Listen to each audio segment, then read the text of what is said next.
En janvier 2010, un virus informatique connu sous le nom de Stuxnet fut découvert dans le réseau de centrales nucléaires, usines et autres systèmes critiques à travers le monde. Stuxnet, cyberarme d'une nouvelle ère. L'idée derrière le ver informatique Stuxnet est en fait très simple. L'Iran veut la bombe atomique et certaines entités veulent l'en empêcher. Ces entités sont vraisemblablement la NSA aux États-Unis et le Mossad en Israël. L'atout principal de l'Iran pour développer cette arme est l'usine d'enrichissement en uranium située à Natanz. Ces boîtes grises que vous voyez sont des systèmes de contrôle en temps réel développés par Siemens. Elles permettent de contrôler les centrifugeuses de la centrale de Natanz et les utiliser de façon malveillante peut causer des dommages importants. Ces boîtes grises ne tournent pas sous Windows. Il s'agit d'une technologie complètement différente. SCADA. Le scénario derrière Stuxnet est bien pensé. La première cible est un ordinateur portable quelconque utilisé par un ingénieur pour configurer ces boîtes grises. Ensuite, la charge utile, c'est-à-dire le principe actif du virus, va dans les contrôleurs. Puis, les centrifugeuses sont endommagées. Enfin, le programme nucléaire iranien est retardé. Mission accomplie. Dit comme ça semble facile, non ? Détrompez-vous, Stuxnet est un virus très complexe. Il est d'ailleurs 20 fois plus performant que tout ce qui existait avant lui.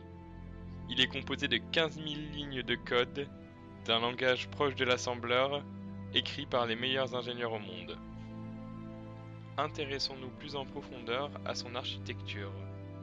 Son mode de fonctionnement s'articule autour de deux fonctions principales, la propagation du virus et l'infection des boîtes grises proprement dites. Nous allons tout d'abord nous intéresser au mécanisme de propagation du virus. Il faut savoir que les auteurs de Stuxnet ont utilisé des vulnérabilités Zero Day. Ce sont des failles encore inconnues par les fournisseurs du produit. Les détails d'une faille Zero Day peuvent être vendus au marché noir pour 100 000 $. Stuxnet tire avantage de pas moins de 20 Zero Day. La phase 1 de l'attaque menée par Stuxnet correspond donc à la prolifération du malware sur un réseau local. Mais comment faire pénétrer un virus informatique dans une infrastructure ultra sécurisée, isolée de tout contact numérique avec l'extérieur, c'est-à-dire coupée d'Internet ? Les développeurs ont choisi comme principal point d'entrée les supports de stockage amovibles comme les clés USB. Ils se sont donc principalement reposés sur l'erreur humaine pour colporter le virus d'un système à un autre.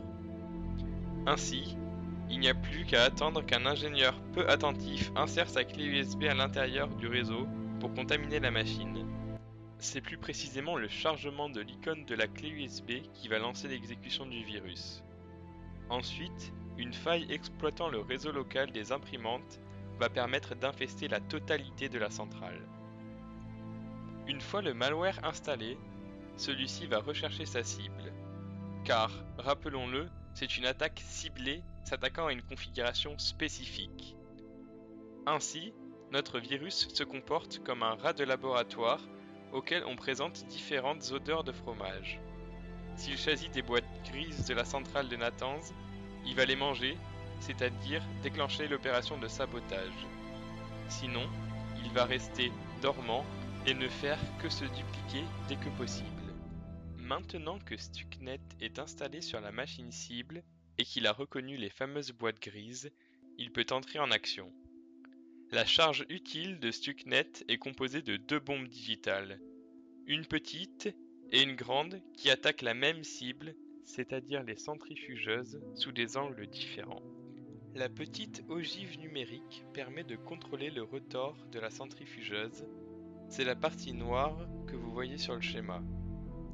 Manipuler la vitesse de ce rotor permet d'endommager la centrifugeuse, même jusqu'à la faire exploser. Mais les ingénieurs ont été plus subtils et ont programmé une attaque lente et progressive. Le rotor est accéléré puis ralenti. Cela a pour but de rendre les techniciens de maintenance fous et qu'ils ne soient pas en mesure de comprendre ce qu'il se passe rapidement. La grande ogive a pour but de manipuler les valves et de masquer l'attaque. Qu'entend-on par masquer l'attaque? Là, en bas, il y a les boîtes grises, et en haut, vous pouvez voir les centrifugeuses. Ce que le virus fait, c'est que dans un premier temps, il va enregistrer les valeurs normales transmises par les capteurs, puis lorsqu'il va passer à l'action, en déréglant les centrifugeuses, il va intercepter les valeurs transmises par les capteurs et fournir du code légitime aux boîtes grises qui ne se rendront compte de rien. Donc c'est comme dans les films hollywoodiens, quand pendant le hold-up, la caméra de surveillance reçoit des images préenregistrées pendant que le brigand repart avec l'argent. Plutôt cool, non? Il est évident ici que l'idée n'est pas seulement de tromper les opérateurs dans la salle de contrôle. C'est plus dangereux, plus agressif. L'idée est de contourner un système de sécurité numérique. Mais il y a pire. Et ce que je vais vous dire est important. Cette attaque est générique. C'est-à-dire qu'elle pourrait être adaptée à n'importe quel autre contrôleur.